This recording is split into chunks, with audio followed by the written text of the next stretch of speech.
time.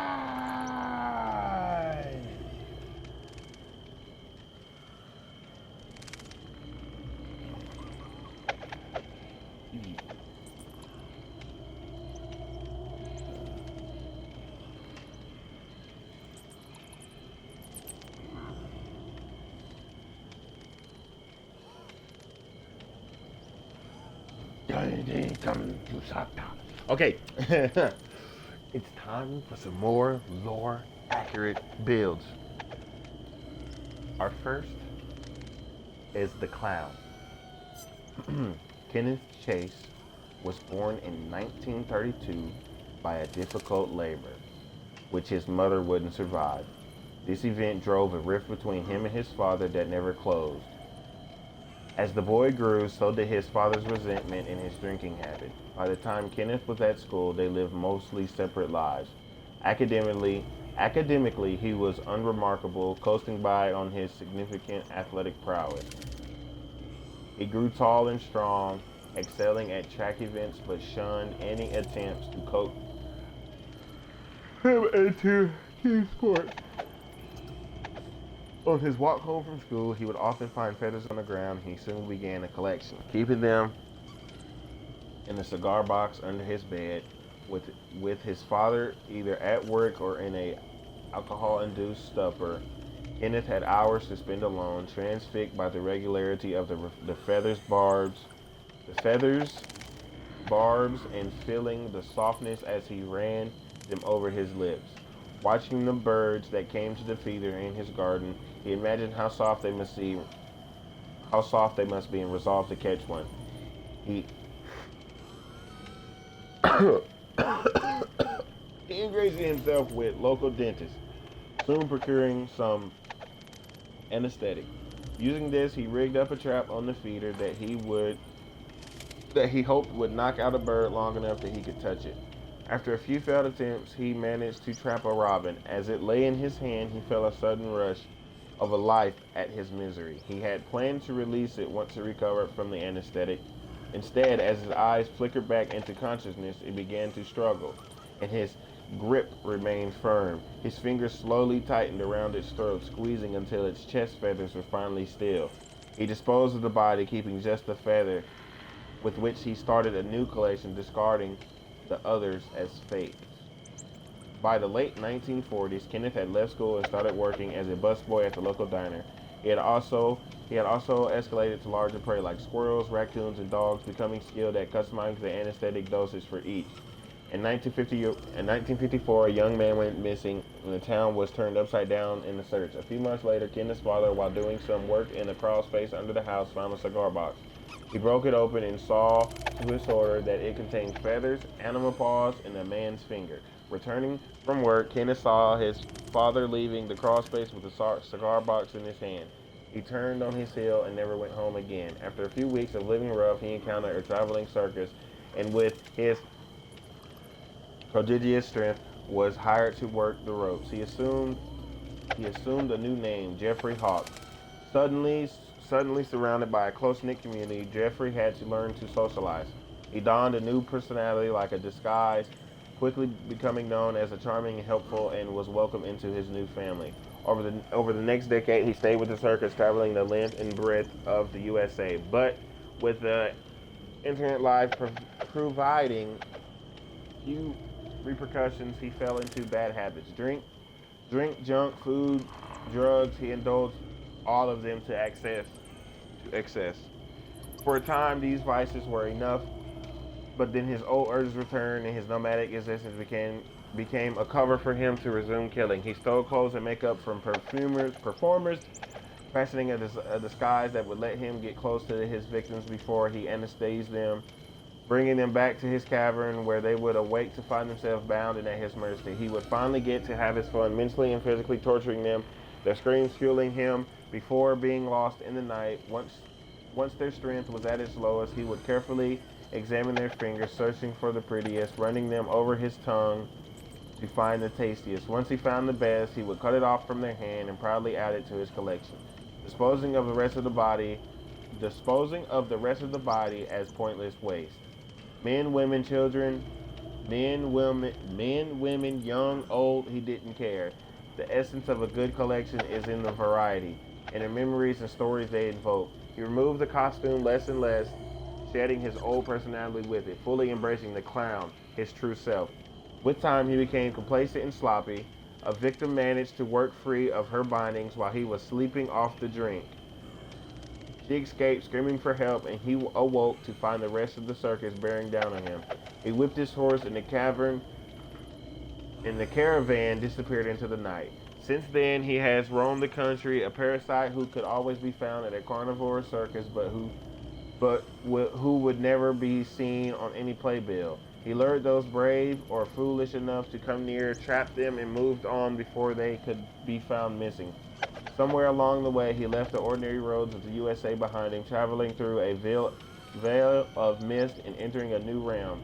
It was a place of transience and impermanence, perfectly suiting the life he had chosen to lead. Feeling more at home he had in his entire life, he set up camp and waited for his first visitor. Okay, let's get a free one. Okay, so the biggest one, well, one of the easiest ones I read is nigga was sloppy. So we're going to use sloppy butcher. The nigga was sloppy as fuck. Like this he was sloppy. He didn't fucking care. As long as he got his fingers. Okay, so we're using sloppy because of the brutality he did was indifferent. Like it didn't make any sense. Now, this one is the perk name.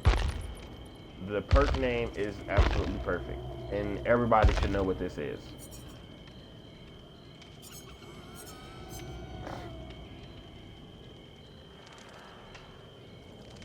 Colorophobia. I mean, listen, I don't want to want to run this perk because I wanted to use Pop Goes the Weasel, which I wanted to use that, but we're not going to. We're going to use Colorophobia.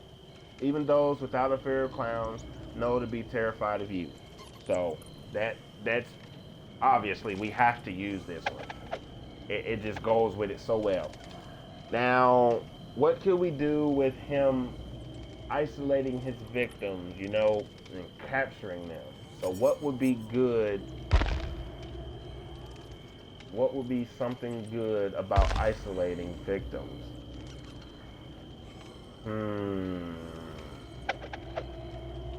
What would be good for isolating victims? Like putting them in one specific area. Maybe bamboozle. Bamboozle's isolating, but he's not. It doesn't really show the capture part. Like Pop Goes the Weasel. That's a good one. Like I want to use Pop, but I don't want to use more than one of their teachable perks.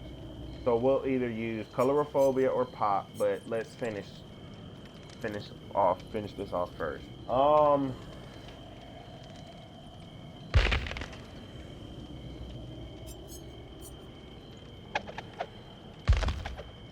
Capturing them? Ooh. What about Iron Maiden? That's like a isolation and trapping. But I mean, who's gonna go in a locker though? But we'll go there. Now,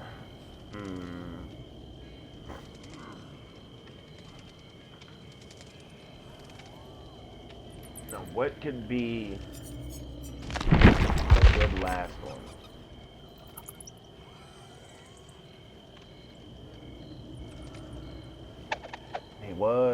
He did have athletic prowess, which I guess that's where the bamboo.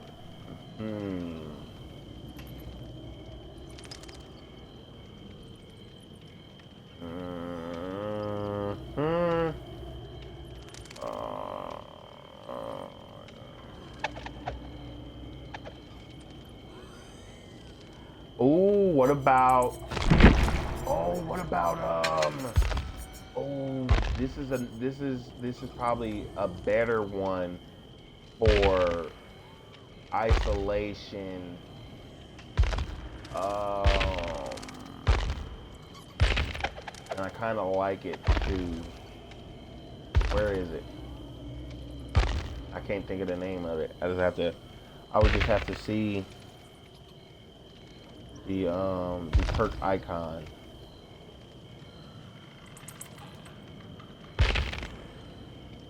What? He might not have it. He might not have it. Okay, let me go. Because I know who has all the perks. All the ones that I've had. Yeah, right there. Damn it. Yeah, no. That doesn't have scroll in it. I feel like that would have been a good one for the isolation and the isolation of it. So we'll either use Pop Goes the Weasel, but Deep Pop Goes the Weasel. I mean, a deep bound with the entity unlocks great strength, which that would go along the lines of uh, savoring the moment of a kill. But what else? Because I want to keep colorophobia. So what else would be a perk like he's savoring the kill? What would be another perk for savoring the kill?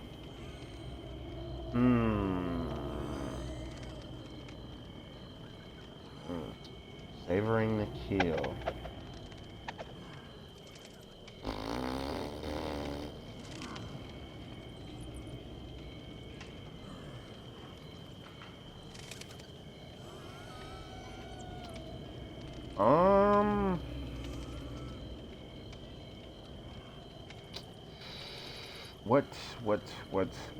What could we do? I'm trying to think, because I'm not trying to sit here and go through all of them, because I'm gonna find so many. I'm gonna find. I hope, and I'm gonna sit here and go through them, and probably find more than one that goes with it. But I don't want to do that. I want to do where I can just think of one.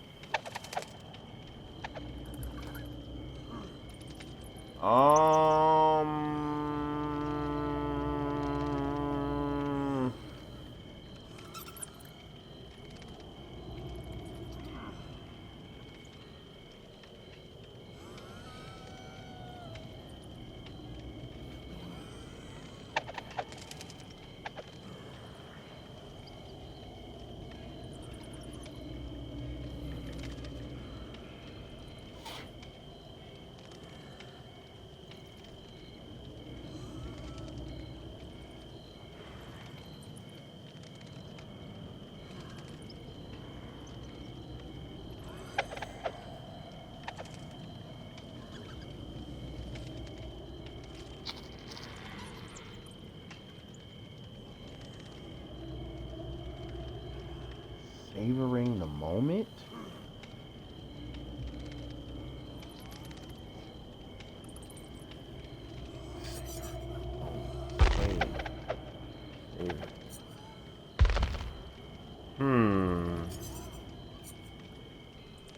Crowd control? No. I mean, yes. Crowd controls. Yeah. Because we would isolate them. The crowd control, maybe.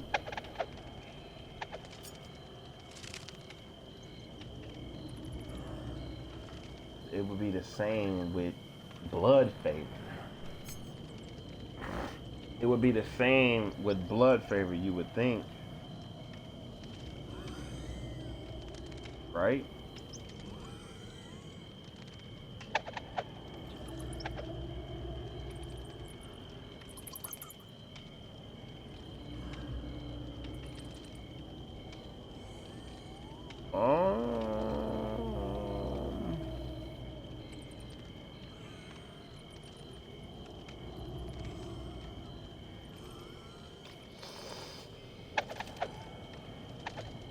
what could I do?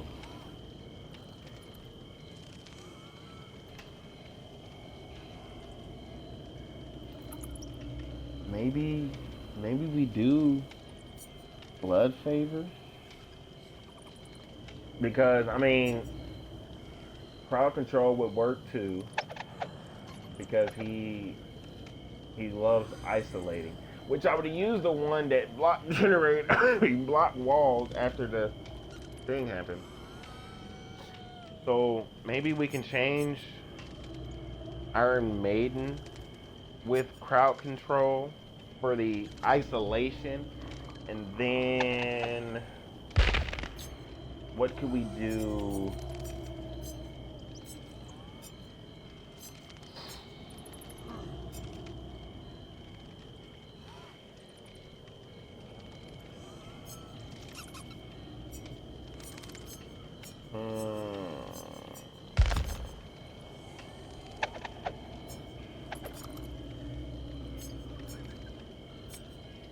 What is something where he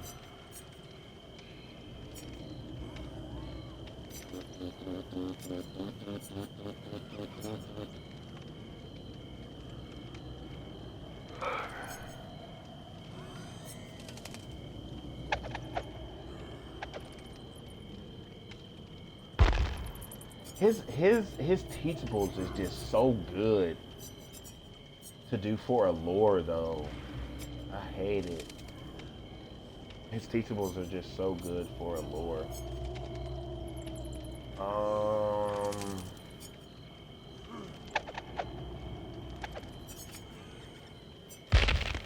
What's it? Cause I okay. Let's look at another capture.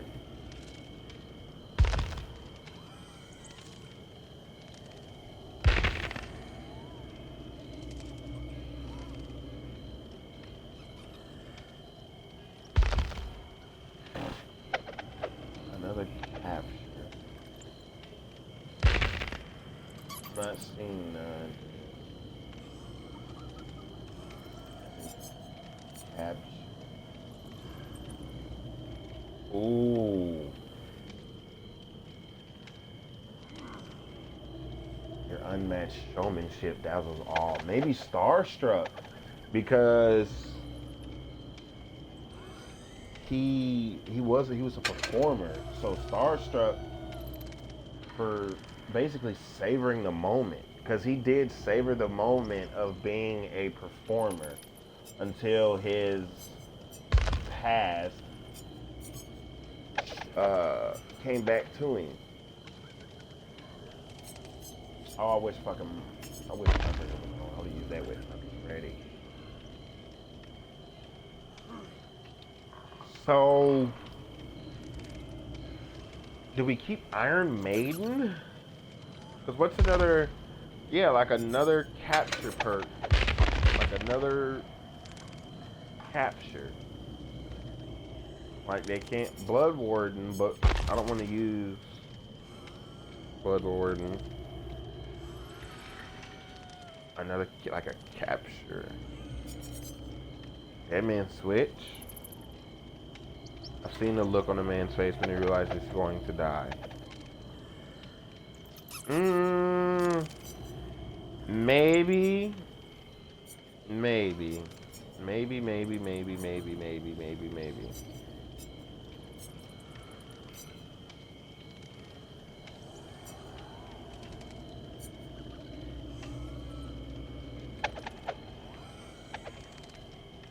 That would have been good on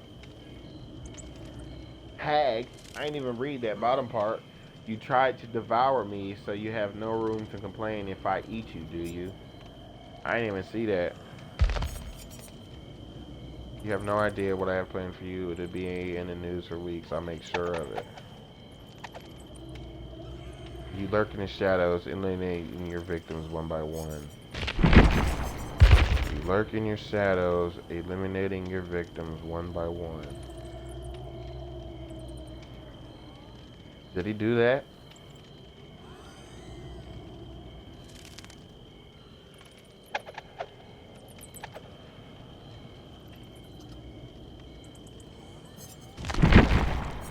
I mean, maybe. This is the part that I don't like about it. When I try and try and try to make something. Gearhead, no. Genetic limits around you, the limits of human life become repeatedly apparent. Ooh, what about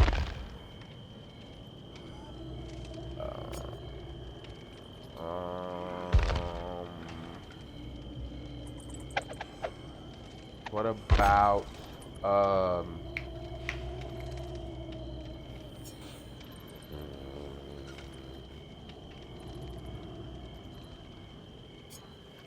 what about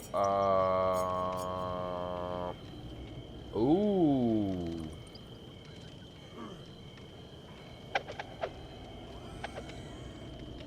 that sounds good. To capture your prey, you must first extinguish their hope. That's capturing them. It has capture in the name. Let me see. Does anything else have capture in the name? No, that's the only one. What about isolate? Probably not. Yeah. What if I just do ISO? Where's ISO in this?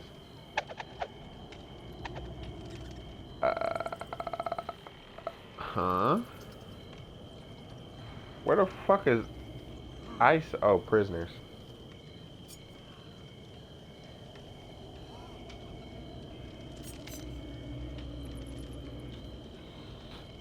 I think we'll do. You have no control. People like you never die. Hmm. It would not. It would. It would be no leap of the imagination to suggest that the trials are a biological response of source.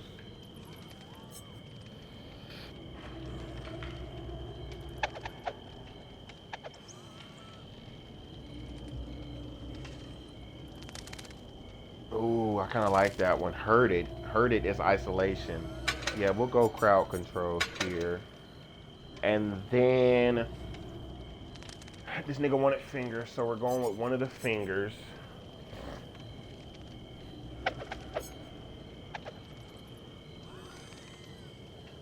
But I think we'll go with the prize pinky finger because he was so he was so calculated on getting just a singular finger, right? And he was always going to secure his trophy. So a singular bottle for a singular hit. When you hit him with it, it become exposed, and yeah, okay, yes, we'll go with that. And then what's something to talk about what did he say? He figured out the amount to use on different animals. Yeah, becoming skilled at customizing the anesthetic doses for each. Okay, so what could be a good thing for like dosage?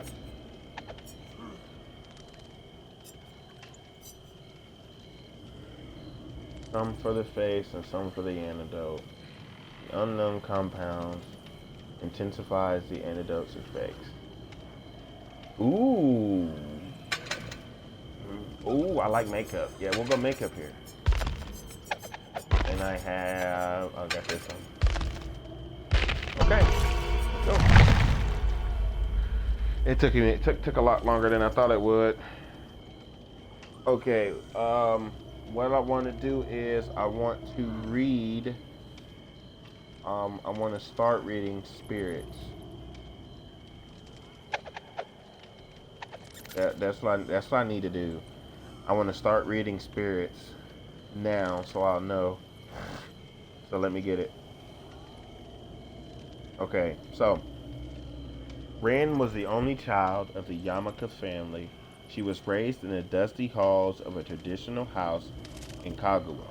She studied education of Takamatsu, a private university, which weighed heavily on her family's shaky finances. Her mother got ill that year, and the bills started piling up. Ren worked part time in a futile attempt to help lighten the load. Her father faced a debt that grew without end. He started working double shifts in hopes of obtaining a promotion. That's when he started losing sleep. A dark whisper would keep him awake all night, reminding him of his hopeless situation. Exhausted. Ooh. Maybe an exhaustion status effect. Okay. He started to lose grasp of reality. Fighting to deny what the voice whispered at night, Ren's father made a desperate move. He met with his superior and explained his situation.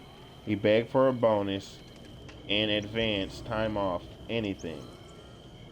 His request was denied. The company had launched a defective production line that was costing them dearly. Someone had to be held accountable, and Ren's father fitted the bill perfectly. He was fired after 22 years of service. That evening, Ren came home from work. She stayed late to entertain customers that lingered at the restaurant. As she parked her bike in the shed, she heard her mother scream from the house. She rushed in, climbing up the steps to her parents' room. She found bits and pieces of her mother on the floor. Her limbs were clean cut, tangled up in an unnatural position. Her breasts were sliced up, revealing her rib cage, which was cracked open. Ren gagged. A sharp katana came crashing down. Ren blocked the blade, which bit into her bare forearm. The shock of recognition interrupted her pain. Her father was wielding the katana with a stoic expression. She cried out to make him stop, but he slashed her arm again. She rushed off and slid on the blood-smeared floor, using the door frame as support. She raised herself up.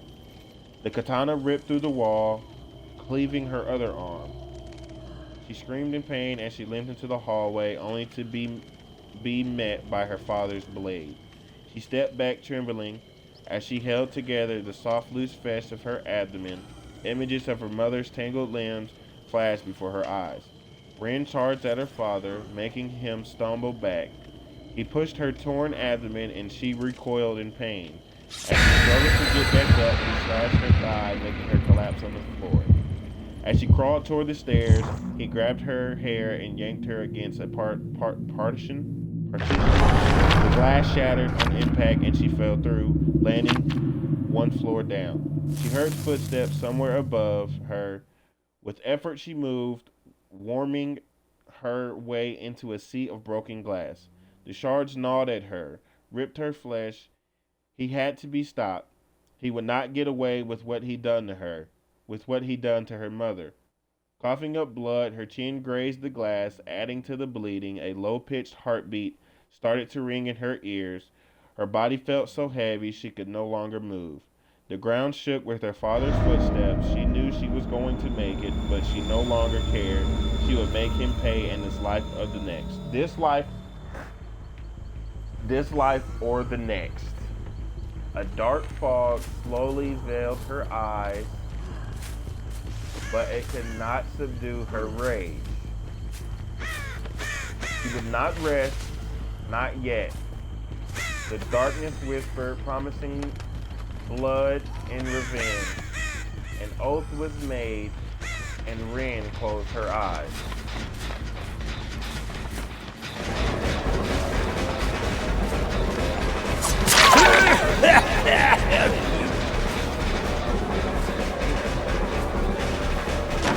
So not only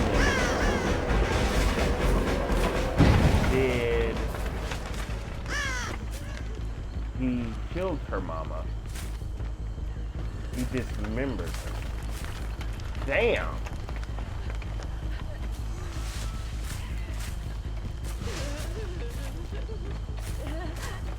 That's absolutely crazy.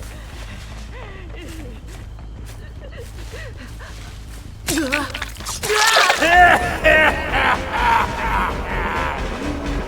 not trying to get this bottle.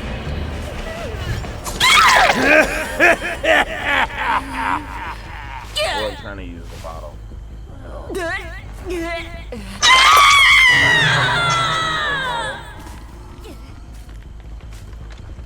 right. Come on, we gotta get him. We gotta get somebody with a direct hit.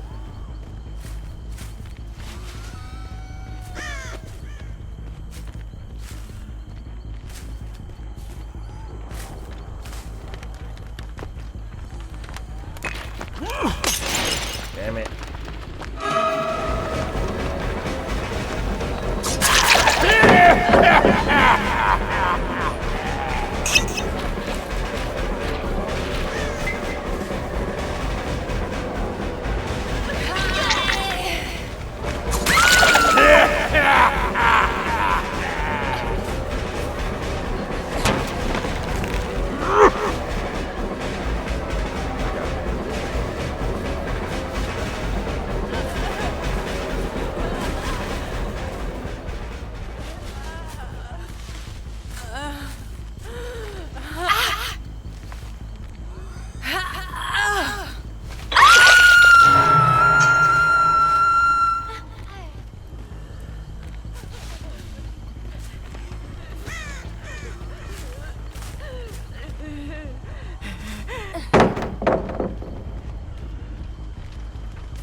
Not that one, but this one over here.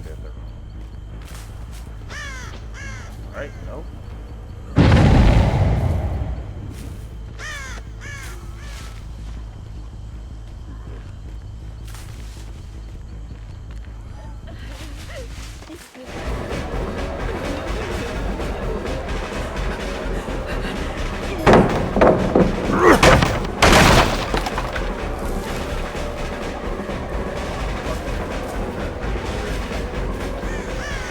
I didn't hear the generators either.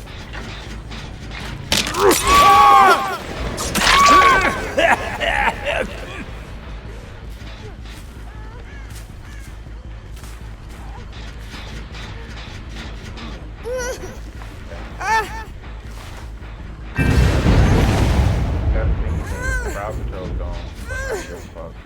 I got used to it.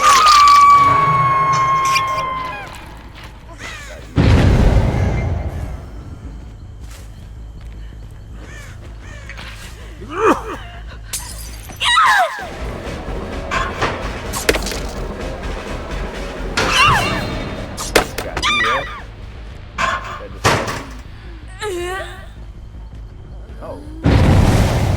Jumping on Walker. Weird ass.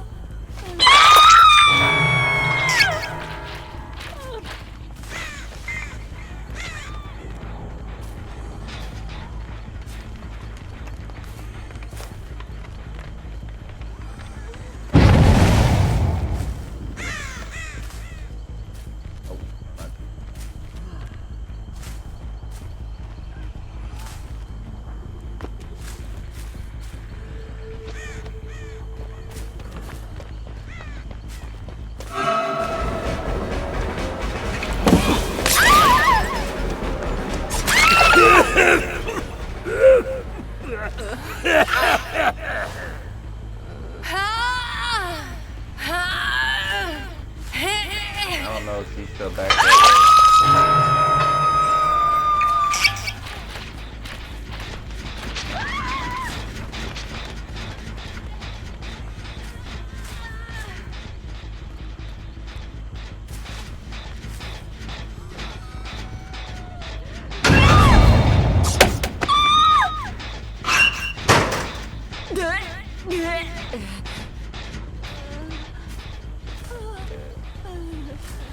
Good, because it means the death.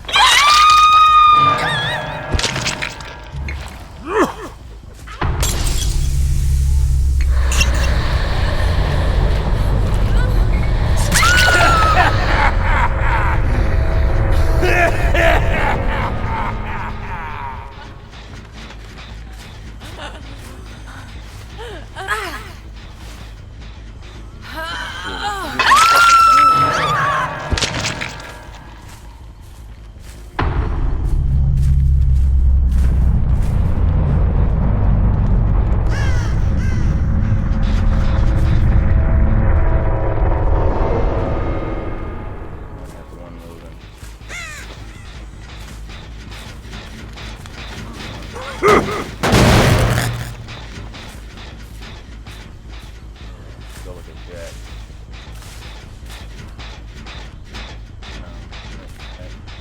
Yeah, we'll regress it all the way. Might as well regress it all the way.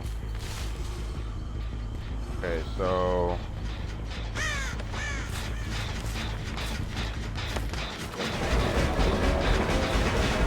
I haven't seen White at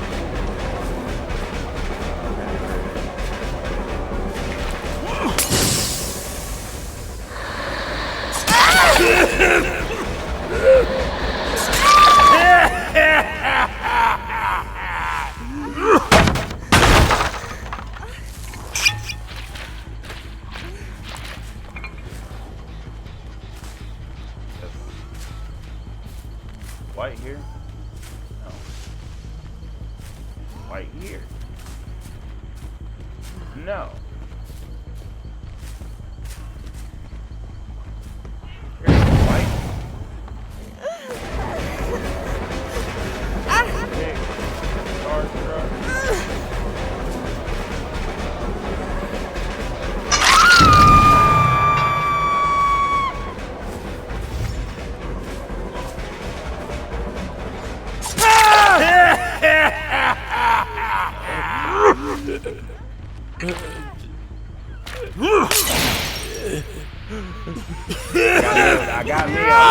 I got me a finder. I got me a finder. I got me a pink finder.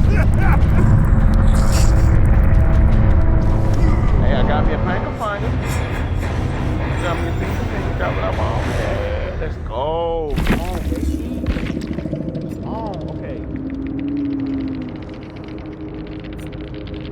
Overzealous. Okay, inner strength. Oh, that's why she was going to block her. That inner strength. She probably thought I was going to kick the generator. Yeah, she probably thought I was going to. Urban evasion, yeah, we've seen that. Wise, I don't know. Another inner strength. Oh, yeah, a lot of these had end game, and they didn't even make it to the end game.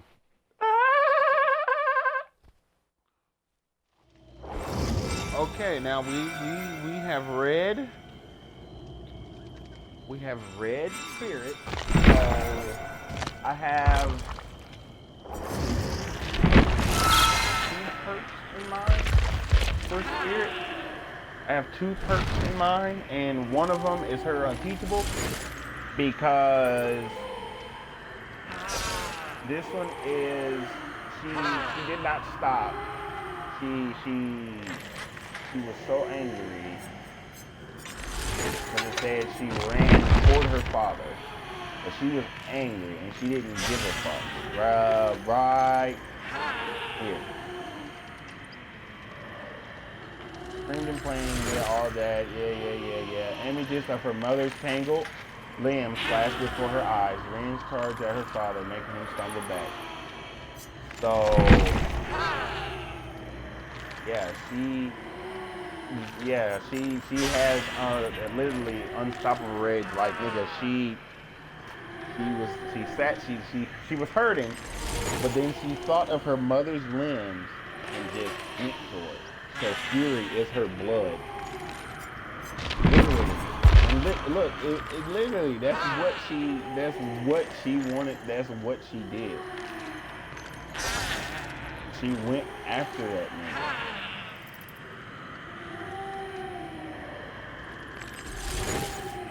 Like, she just right here, she would make him pay in this life or the next. So, look, unstoppable rage. No matter what, she was going to get her father. At some given point, she was going to get her father. Now, if we look at her body, she's in fragments. So, in a fragment state,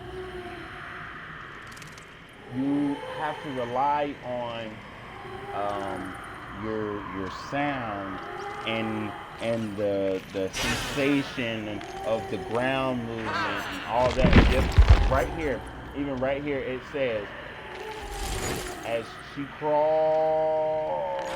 No, she heard footsteps. No, right here. The ground shook with her father's footsteps. She knew she was not going to make it. So her ears and her sense did a lot for her. So we're going with Strider.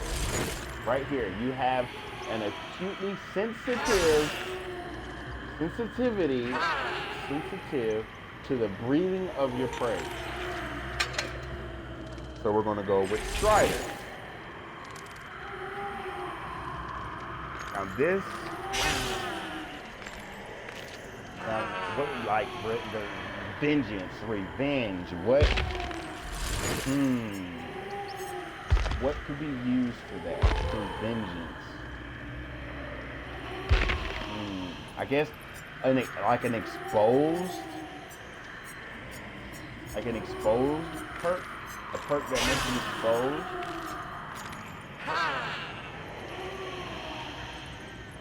When a survivor rescues a survivor from another hood, you'd be surprised what tools can save your life. Make your choice. I kind of like this. You make your choice. Are you against me? If you're against me, I'm on your ass. She wanted vengeance because she put her arm out and she's sitting there screaming at her father and tells him to stop. All right, make your choice. Now, need something that does along the lines of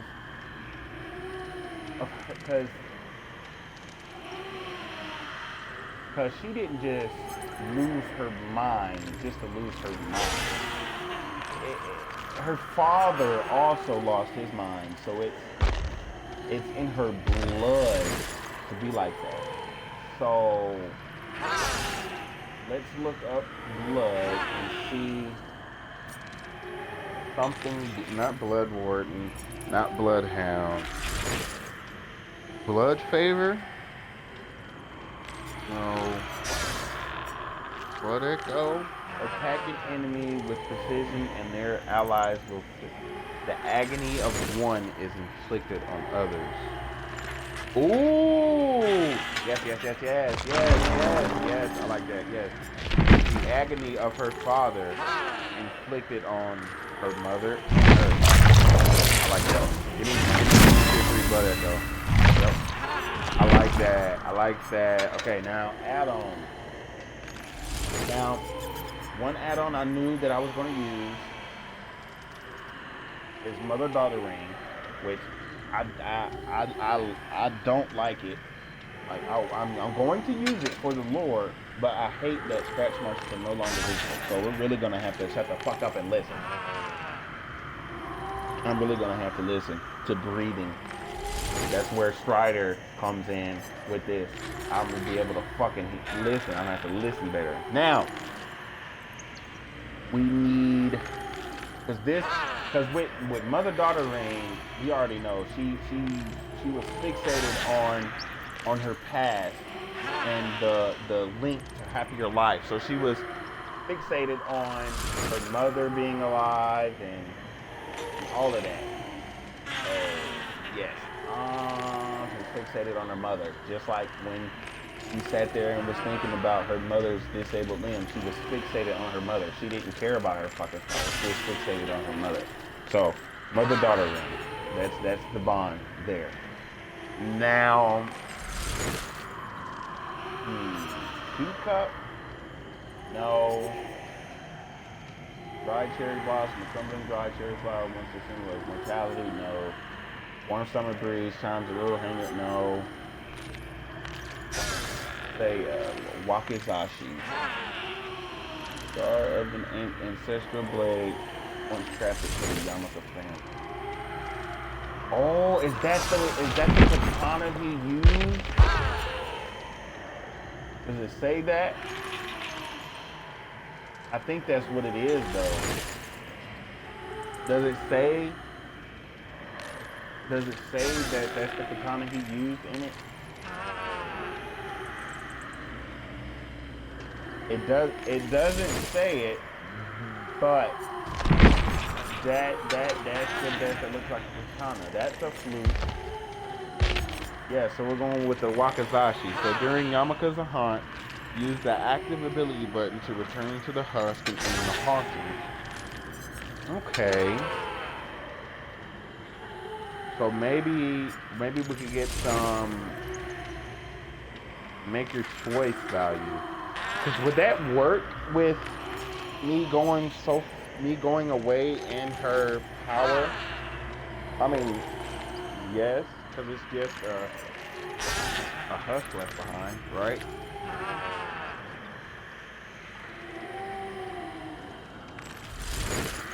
Or I could do it at a pallet or something. Yeah, I'm rocking with this. I'm rocking with this. Yeah, I'm rocking with this. Okay. No, I'm rocking with it. I like this. All right, now who's next? Who who's next? Legion. This is Frank, Julie, Joey. Ooh, Frank. What is it? Frank, Julie, Joey, Frank. Ah, shit.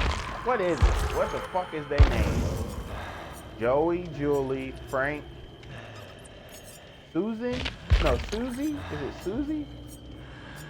Is it Susie? Fuck, what the fuck? I can't think of the name. It's Julie, Joey. I can't think. Yeah, Susie. Okay. So, Julie, Joey, Susie, and Frank. Okay. Alright, so let me go on here and do Legion so I can be reading out Legion while we're trying to get the game for Spirit! Okay. Here we go. Legion. Frank Morrison was 19 and had little to show for it. He stopped attending school after being kicked off the basketball, kicked out of the basketball team for shoving a referee into the stands. Damn. Yet Frank was a man of potential. Who could light up a room despite his bleak childhood. At 6 years old, he'd been taken away from Calgary to start a circuit of foster homes. No matter how many times he lashed out, threw tantrums, and got into fights, they kept moving him to new, unfamiliar houses. His last move had been 3 years prior when his last foster dad, Clive Andrews, had picked him up from the adoption center. They'd been on the road. They'd been on the road for 7 hours before reaching a small bungalow in Ormond. It would be the longest time they spent together. Clive was too busy trading checks from family services for drinks at the bar. Ormond was a small, stale-faced remote town of 6,000 inhabitants where gray winters drag on for most of the year. Frank did everything he could to get into another adopted family, but he changed his mind when he caught the attention of Julie, a beautiful girl who was convinced that she deserved better than a life in Ormond, and Frank, as an outsider, was her ticket out. Frank attended the party she threw, where everyone was younger than him and easily impressed, which he liked. He met the impulsive Joey, who liked to show off, and the shy, naive Susie, who was Julie's best friend. They would hang out at an abandoned lodge up Mount Ormond.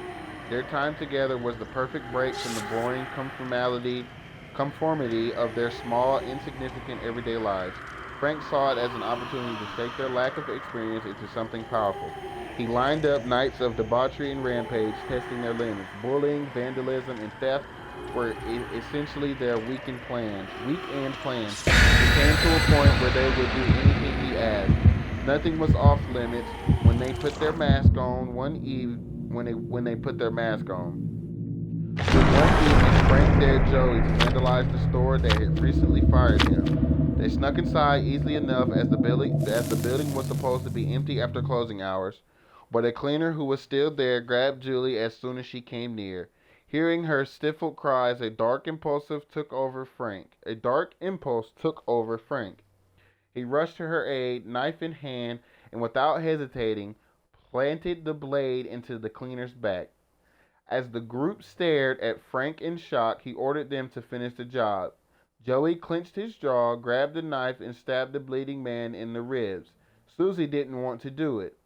Frank shouted at her. They had to finish what they started. Julie closed her eyes and slid the knife into the man's chest. She handed the wet blade to Susie. They were all in this together now. Susie stared at Julie in disbelief as Frank grabbed her trembling hands and inserted the knife deeper into the man's throat. Frank told them to move fast. They mopped the blood off the floor, stashed the body in the trunk of Joey's car, and drove up Mount Ormond. We'll finish that once we get out of here.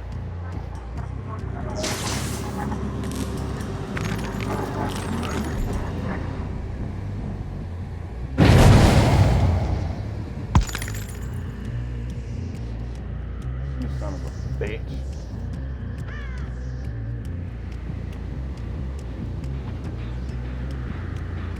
Nothing, right?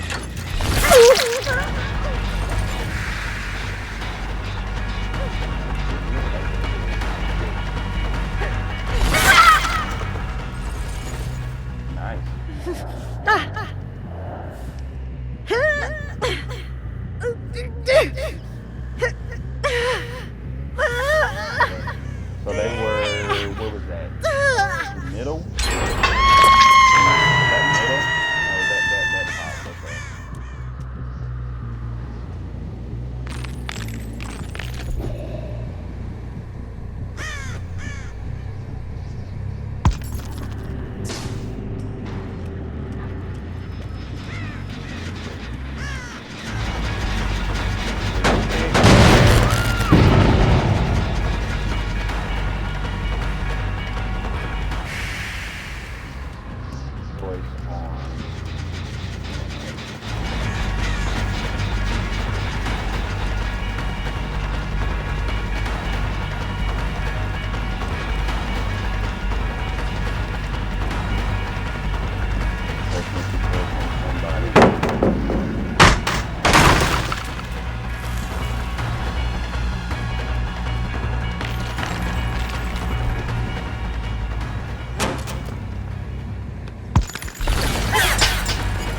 Damn it. I knew I fucking heard it. Fuck. Hey!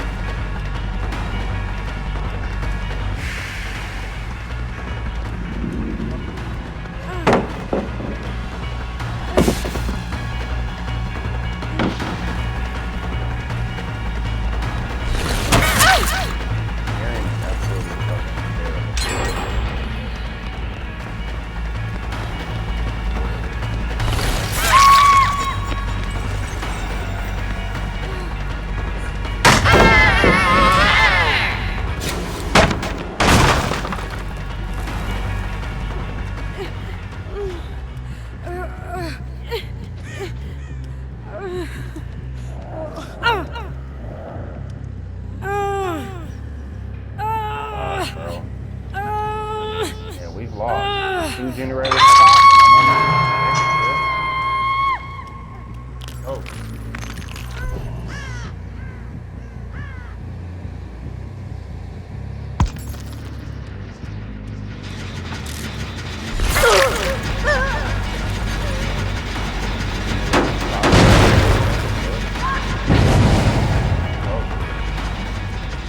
Where the fuck did she go?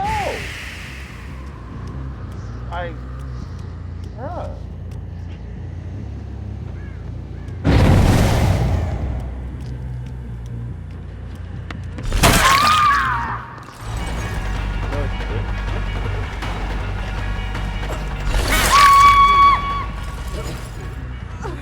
I want the double hook.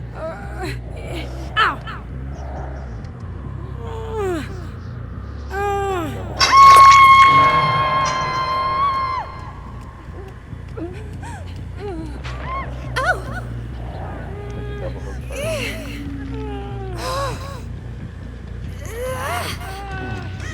Where's that? The outside of here?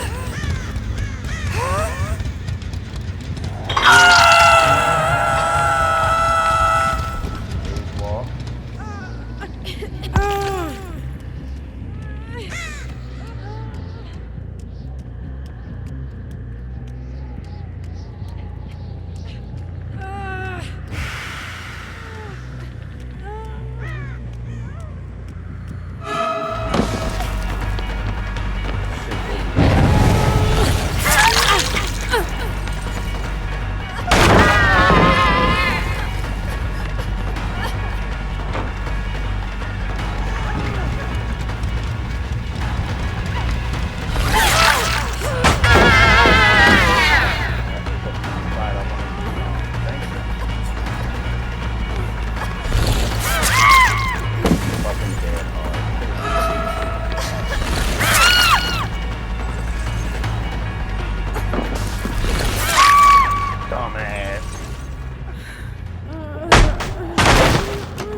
echo is starting to show.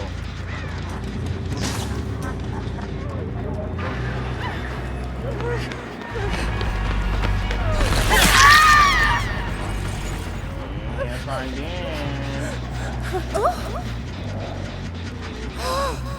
Murder when it matters most. Right at the end.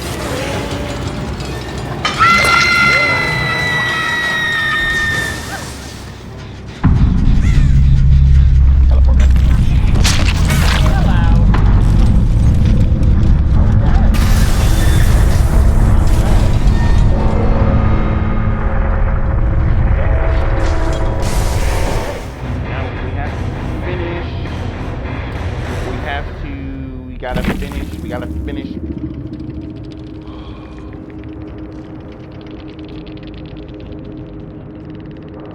We have to finish our lesion. Okay, up Mount Ormond. All four were digging in the muddy snow to dispose of the body when Frank spotted something moving through the woods. He grabbed his knife and broke from the group to check it out. The fog thickened around Frank, becoming so dense that he could soon no longer see ahead. He retraced his steps and stumbled upon an ominous trail. He followed the eerie path as if called by the darkness. Julie, Susie, and Joey finished digging, but Frank was nowhere to be seen. Julie spotted his muddy footsteps in the snow, and the three of them followed the trail, which took them deeper into the woods. When Julie, Susie, and Joey did not return home that night, their parents thought they'd run away with Frank. Each family came up with a different theory. The mood in the town changed. However, when a body was found by an abandoned... The mood in the town changed. However, when a body was found by an abandoned lodge up Mount Ormond. Okay? The mood in the town changed. However, when a body was found by an abandoned lodge up by Mount Ormond. Nigga! There's no way that's the fucking complete fucking story of Legion.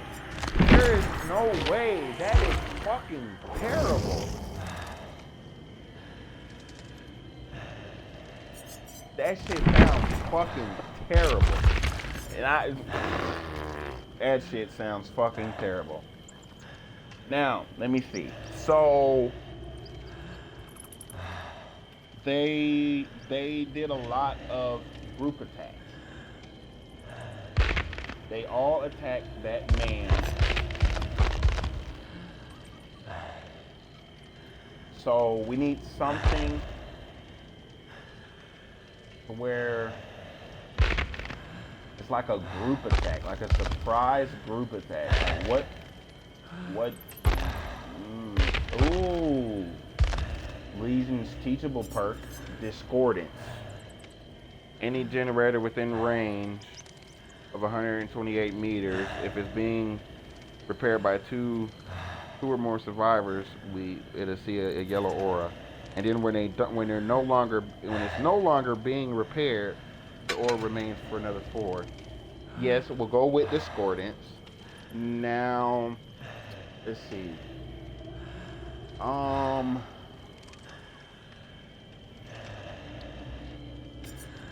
He stabbed him in the back. What did it say? It said he stabbed him in the back. Right here. He rushed to her aid, knife in hand, and without hesitating, planted the blade into the cleaner's back. As the group stared at Frank in shock, he ordered them to finish the job. Joey clenched his jaw, grabbed the knife, and stabbed the bleeding man in the ribs. Susie didn't want to do it. Frank shouted at her. They had to finish what they started. Julie closed her eyes and jabbed the knife into the man's chest. She handed the wet blade to Susie. They were all in this together now.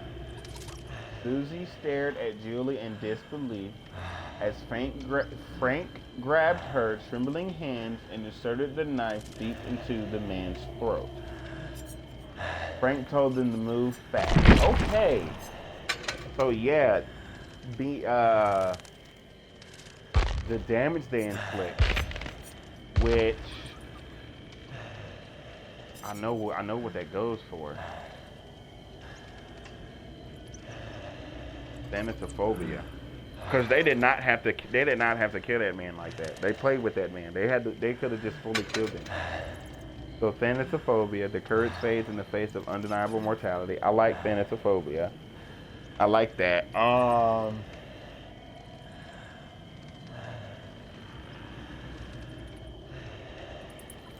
What's something else? I guess they were unstoppable, so they were going to do it no matter what. They killed him. They left. They buried his body, and then Frank was following somebody else, and then they followed behind Frank.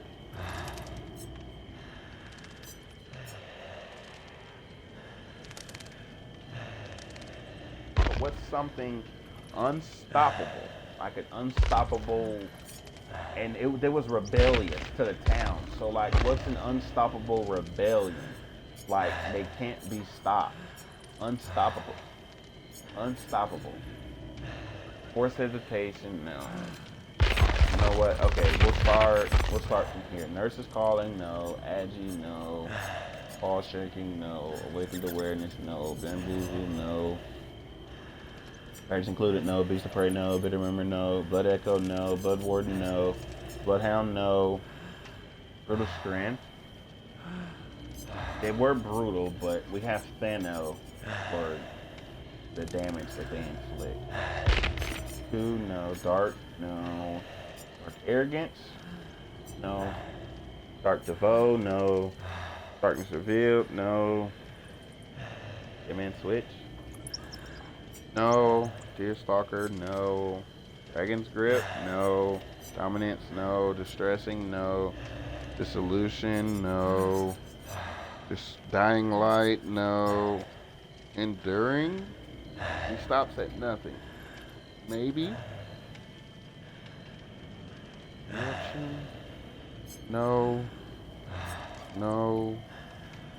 Forced heavy, no. Yeah, fuck doing all, fuck looking, nigga. The first one I fucking find is what I'm going with. Now, this last one, they were quick. So what's something to do with speed? Nothing probably gonna pop up with speed. I'll probably have to put, oh no, never mind. My dumb ass. Yeah. That's not attack speed. That's not attack speed. That's not attack speed. Not attack speed. Not attack speed. Not attack speed. Not attack speed. You move with a speed and fury that makes blood run cold. Catch it, put it in the airlock. Okay. Wrap it, maybe. Play with your foot. Ooh. Maybe, because they did not have to kill that man like that. But they weren't obsessed with him. Yeah, they weren't obsessed with him.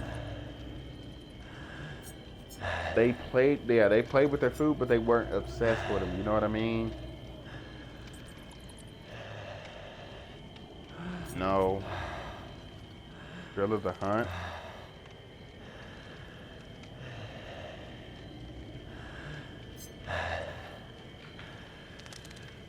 Ruin? No. Nothing but misery? No. Forced hesitation?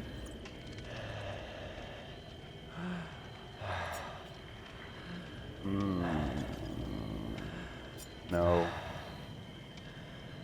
No. No, I don't want to use Devour Hope again. Fire Up, maybe? No, that's not attack speed. Dark Areas is not. So yeah, we'll go Rapid. Okay, now... Unstoppable. I got this. button. Because their Pharaoh friends in any palace he bought are immediately broken. And it goes with their youthfulness. Like, the youth consumed by the iridescent glass magnifies and widens the reach of the entity. I like this one. A glass-like button molded from the fog that captures the legion's likeness. The surface is warm and reverberating with the entity's power. I like iridescent buttons. It shows that they have unstoppable rage. They're instantly getting rid of the fucking palette. BFFS. Best friends forever. Maybe? Because as soon as they seen his footprint, they followed him. They didn't have to, but as soon as they seen his footprints, they followed that man. So it's like, maybe?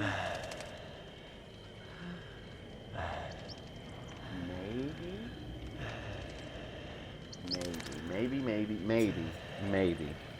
Increase the time. The blade is stained with crime. They make no. But the tune, the track list, no. That one's. Yeah, there has to be more because how do you get these add-ons?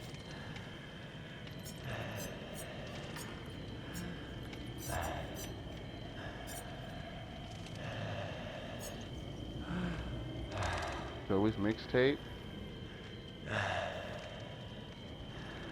No. Stylish sunglasses. No.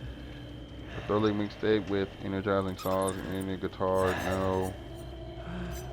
I mean, some of these not even. Ooh. And the if Legion is stunned or on feral frenzy, the power gauge reveals once the duration of the stun ends. Unstoppable rage, unstoppable rebellion. So yeah, I like that. I like that.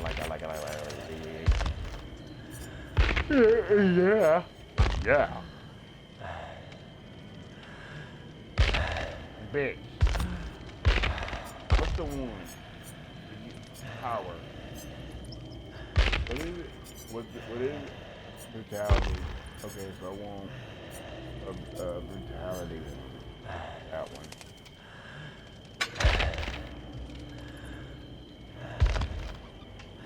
Or do I have any of the? Nope. I do not. Damn. So that's the one. Hunting is getting chases. Sacrifice is hooks and stuff. Deviousness is what hits.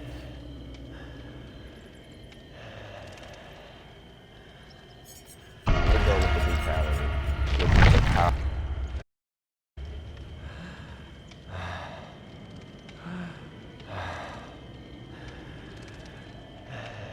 Read out. Let's go ahead and read out this. The next one, the last one for now, is The Plague.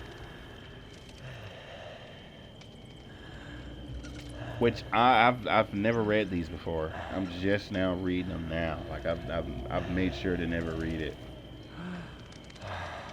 When she was 5 years old, Adiris. Is that how you say it? Adiris, the youngest of a family of 7, was left on the brick red burning steps of the Temple of Purgation at the center of Babylon.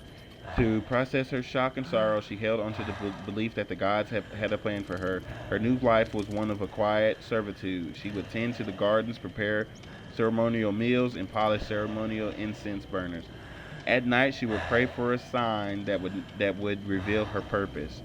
When she came of age, she attended the high-ranking priest during the yearly worshiping of the sea goat, the god of water and creation. Swinging a censer down the great hypostyle hall, She cast thick black fumes that reached the cold, towering stone pillars before dissipating. Her worries lifted, and the resulting bliss made her feel closer to the gods than ever. She worked herself to the bone each day that followed, fulfilling her duties while taking on new ones. As she aided the priest during purification rituals. Oh, the priests were more and more in need of assistance. Cleansings were being performed daily to answer the demand from outside the high temple walls, where a catastrophic plague had resurfaced. Within months, the priests contracted the disease. It did not take long before they became too weak to perform any kind of ritual.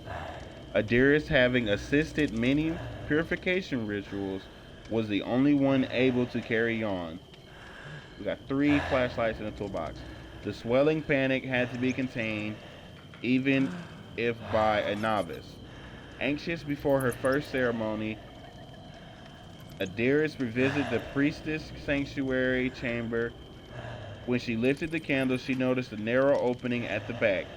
Sliding through the gap, she reached the crypt hidden under the sanctuary. The chamber was bare, except for the golden statue of a woman, filled with outstretched hands, her fingers covered in jewels.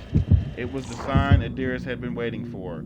The great hall was packed with flowers who bowed down, strode to the brick altar and grabbed a ceremonial dagger forged in silver. Her ruby-fingered fingers wrapped around the blade like claws. The sudden display of luxury intrigued the followers, who were struck already by her youth and beauty. As she began reciting the epic of creation, a woman at the back swooned and collapsed.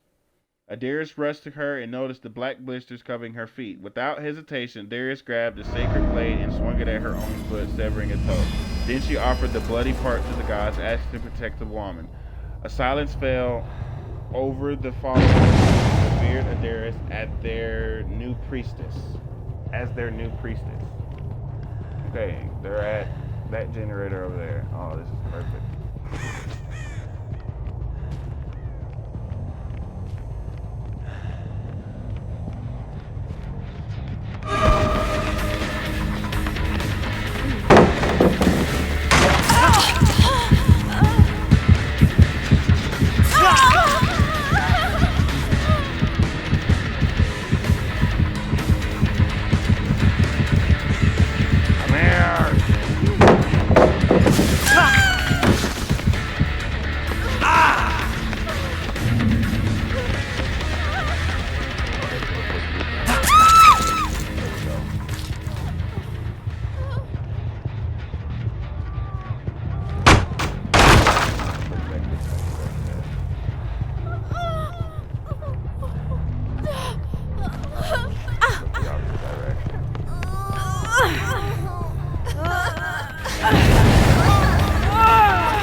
Y'all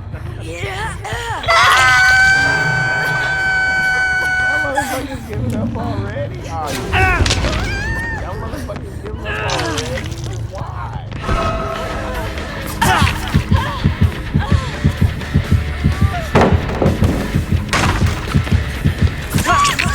It doesn't make any sense. Why are y'all giving up already? Ah, nice stuff.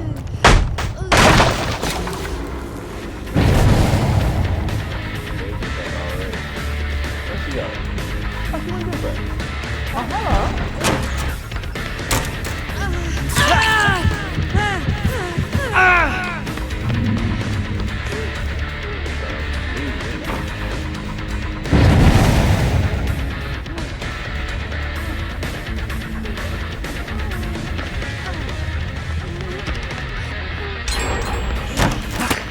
Oh, you lucky. You're one lucky son of a bitch. I hope you know that. One lucky son of a bitch.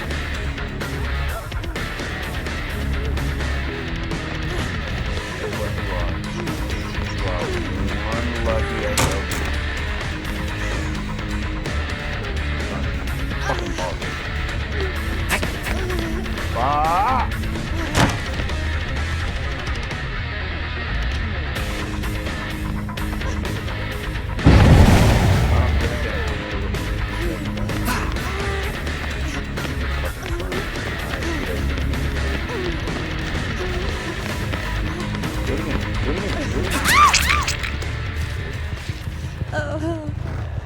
Fucking four.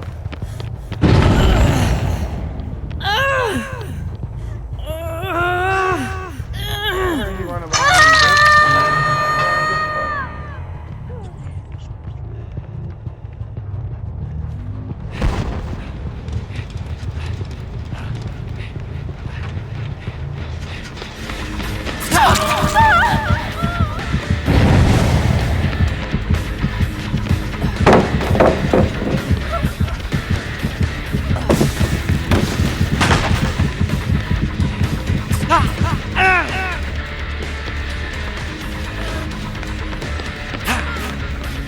Bullshit.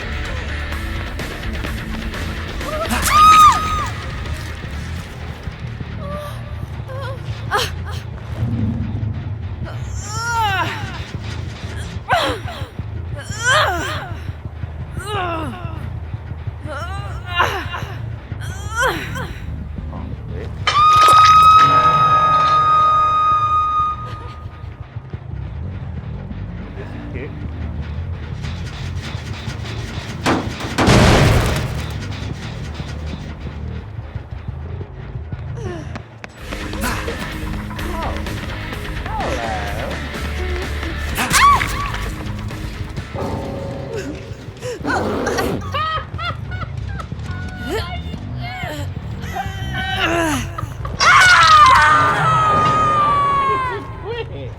We got two motherfuckers that left. Why? Oh my god. You don't want to go against Legion that bad? For real? That bad? You don't want to...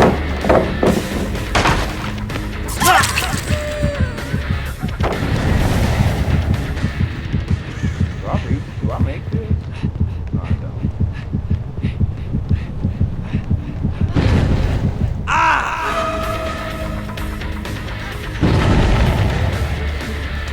That is absolutely fucking...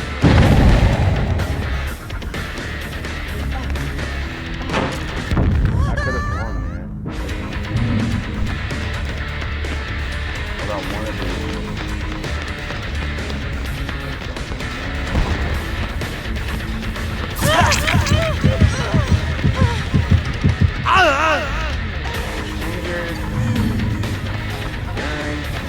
Walk through this bit. Walking through it. Walking through it. I'm walking through it. I said what I was going to do. I'm walking through it. What did I do?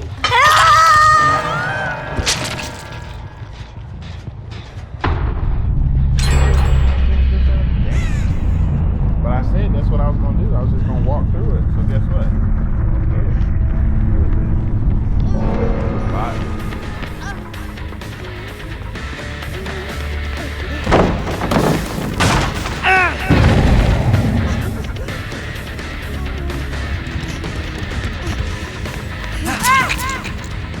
Break the pallet. Turn. 5% haste. Pop my barrel frenzy.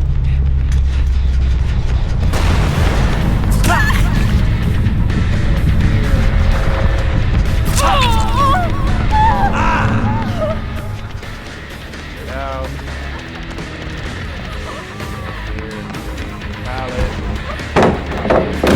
Top here. Off.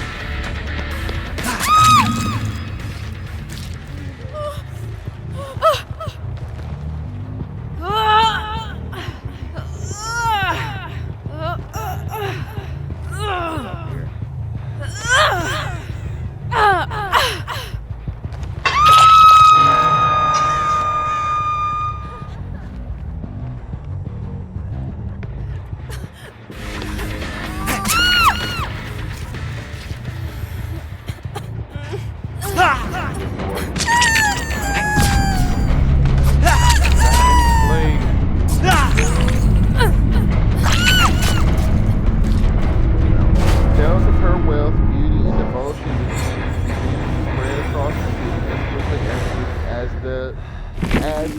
the disease. Soon, Adidrus's followers called her the highest priestess of Babylon. But her faith was tried when she showed the first signs of infection. Her cough became a mix of phlegm and blood. Her neck erupted, and her forward-toed foot darkened. Ashamed of her condition, she began wearing a headpiece and carried a censer that masked the rancid smell of sick that clung to her skin. Hoping to be saved, she kept performing the rituals, offering blessed water and food to her followers. But no ritual could save her. In a desperate attempt to appease the gods, she banished herself from the city. She traveled north with a few followers, venturing through the cold woodlands of Urashtu, until it was no longer possible to walk. They camped in a damp cave, goddamn, where she lay in a pool of vomit. Her foot, which had turned black, was so swollen she could not go any further. Her followers and she realized the truth in that cave. They were all infected with the plague. Kneeling among her wretched followers, she made one last prayer. The black fumes of incense rose into the damp air before being wiped out by a cold breeze. Ooh, incense, black incense. That's one of her add-ons. Neither the body of Adiris nor those of her followers were ever found. Many told tales of her return, but no one truly knew what fate had befallen the highest priestess of Babylon. Okay, so black incense. That's the add-on I'm gonna use. Like, oh, okay. I want an empty slot. Black incense and something that it went on it went on longer and longer.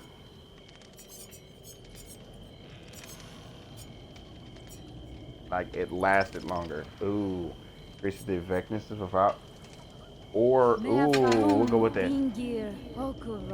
Hematite, whatever the fuck you want to call that bitch. Okay, now listening to that, the one I want to use of her own is corruption, which your prayers invoke a dark power that meddles with the survivor's chance of survival. It shall be known across the land that the gods curse the unfaithful, which this right here is a ritual. It's the ritual of purification. So we got that down. Now we need something to where no matter what, she was going to die. So maybe undying, maybe, because she could never get rid of her curse. Like she could not kill her curse. So I think Hex Undying would be the best for that, just by the name of it. Now we need something to where her she was so like her contagious. She was contagious. So everyone she was around was contagious, but it was like it was a very vast, like it was a very vast area. So that means like it was widespread. So what's something that's over a big area? Darkness revealed, maybe, but that's when I search a locker. But when am I gonna search a locker for though? I need something to where it covers a big distance. Starstruck, maybe, maybe, maybe. Ooh, what about distressing? A horrifying emanation strikes at supernaturally long distance. Okay, I like that. Yes. I like that. Let's talk about it's widespread. Now we need one more for. It says. Come on, anxious. She was anxious before her ceremony. Um.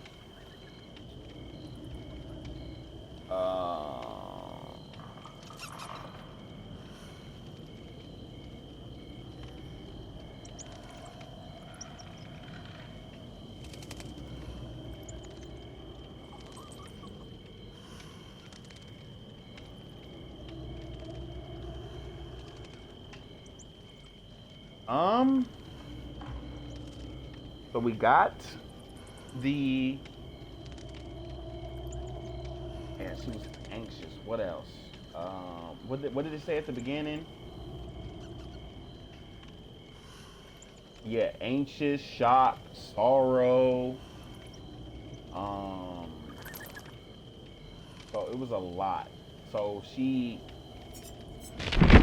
her senses got overtook by something. So if I do sense,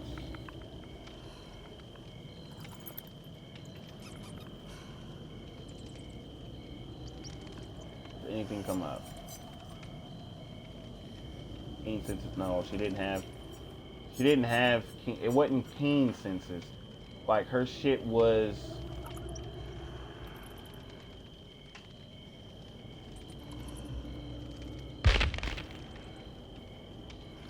What I say it? It was. It was too much for her. So I need something to where it's like. It's too much. No.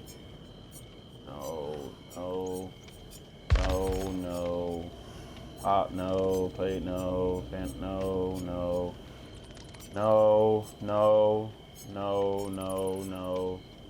Monitor, no. Merciless, no. Make a choice, no. Mad Grit, no. Machine Learning, no. Lightborn, no. Lizard Pursuer, no. Liquid Touch. Your dreadful aura is so suffocating that even terrifying scenes tire your prey. No. Trauma caused by your brutal attacks. No. Iron grass, no. Insidious, no. Infectious, no.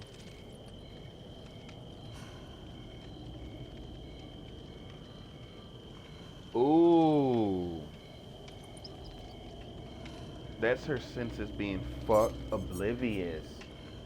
Oh. I didn't even think about that. I did not even think about that. Oblivious. I did not even think about that.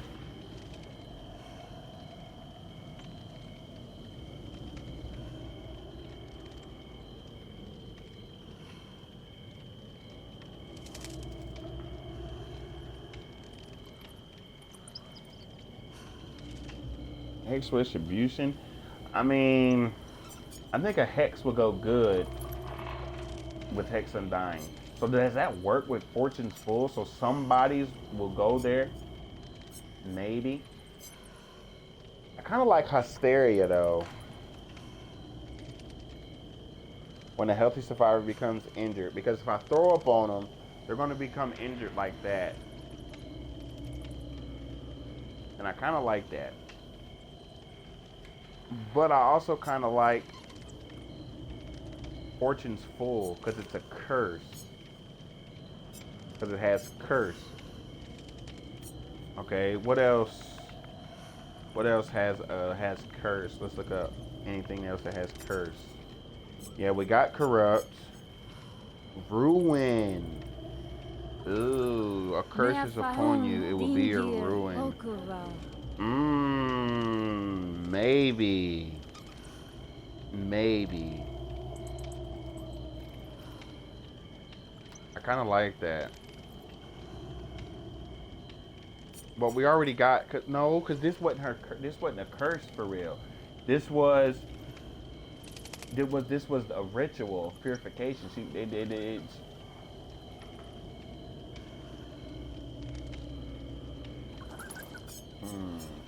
Sentimento.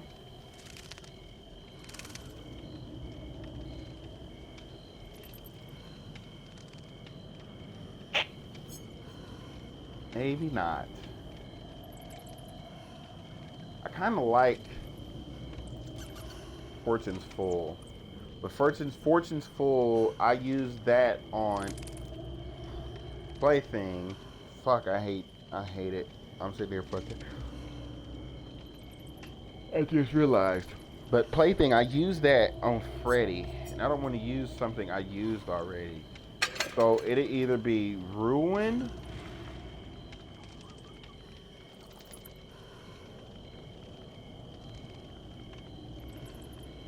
or Hysteria. Then both will work. But let me read them both. So this one is Ruin. A curse is upon you. It will be your ruin. I like that. And you know how to brutalize one member of a team to cause a panic. You know how to brutalize one member of a team to cause a panic. Sorry, I got a little jumpy there. Didn't know quite what to expect. I guess because Hysteria is like her, like she goes like, she's blinded. Like her sensories is overloaded.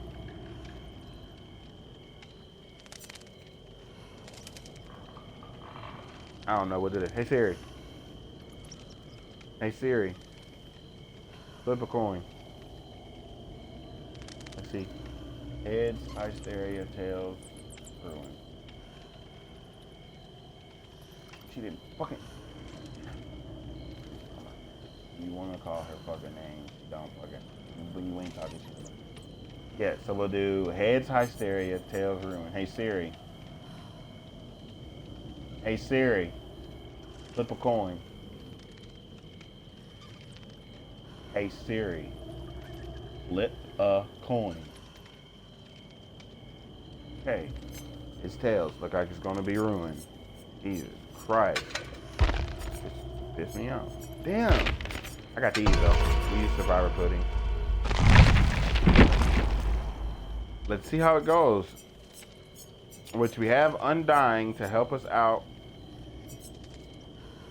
Because, ooh, but Hysteria would have been, with Distressing is such an overload. I did not even realize.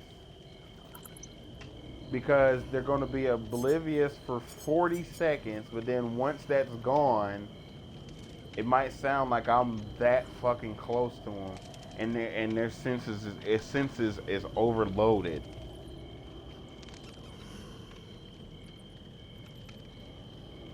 But I will go with Ruin because of the description. A curse is upon you; it will be your ruin. So I'll bring Ruin, hoping that they eat. Yeah. So either they break Undying or Ruin. Hopefully we can get some. So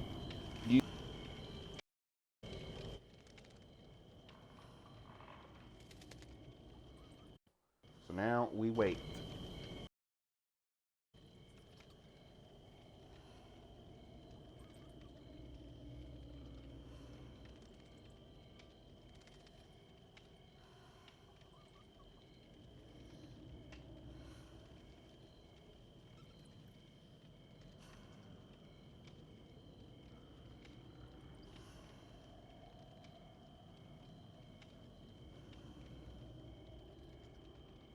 Meafahun dingir okova.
Okay, we got, what was it? It was a flashlight and two toolboxes, right?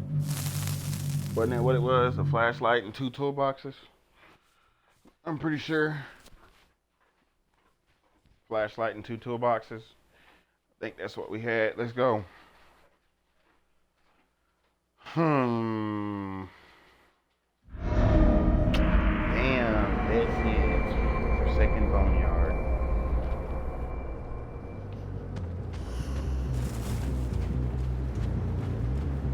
I don't know how much I like this one. I don't want that right now.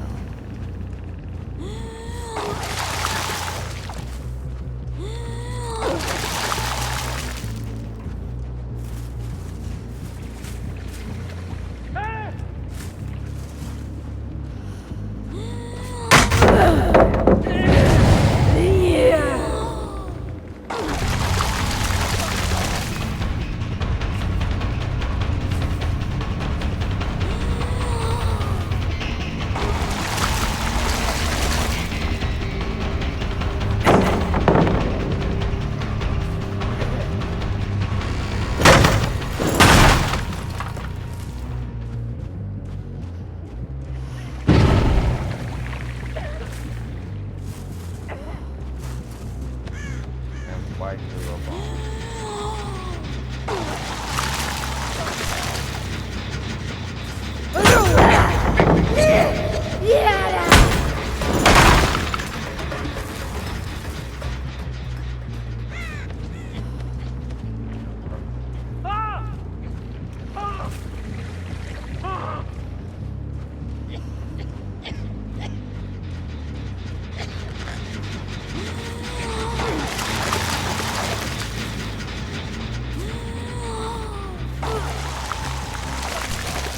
Oh, you're lucky.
Then all these motherfucking pallets.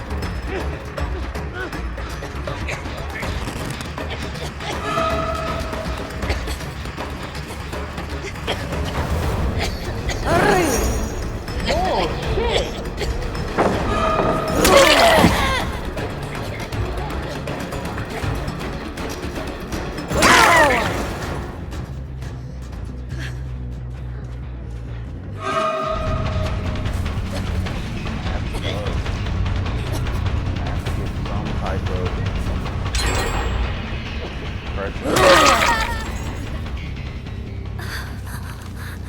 Fucked up this I focused too much on chasing.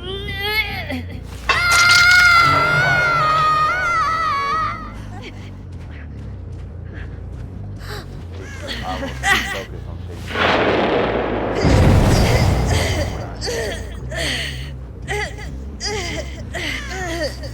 My fault.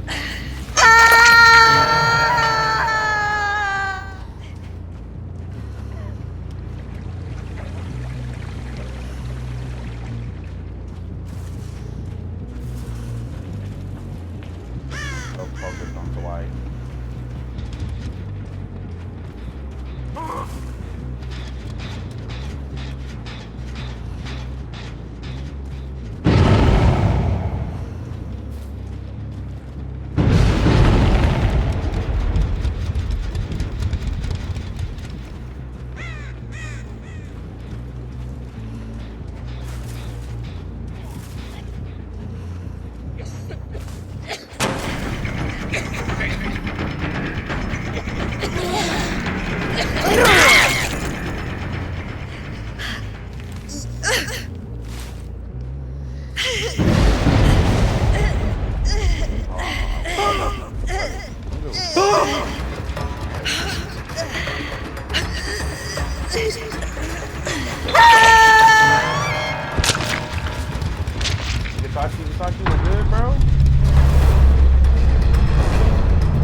I'm pretty sure I can get this. I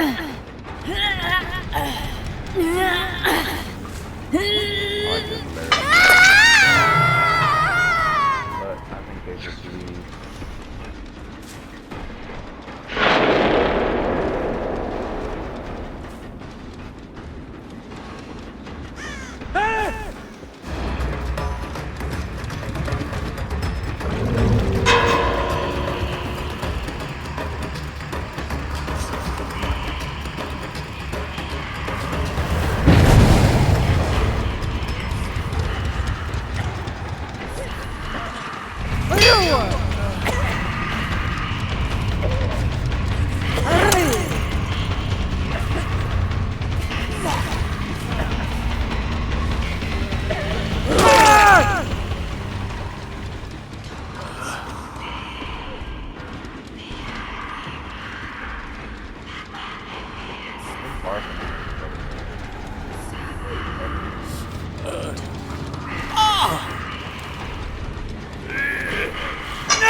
Wow. That being said, this is out of here. Like, I mean, this is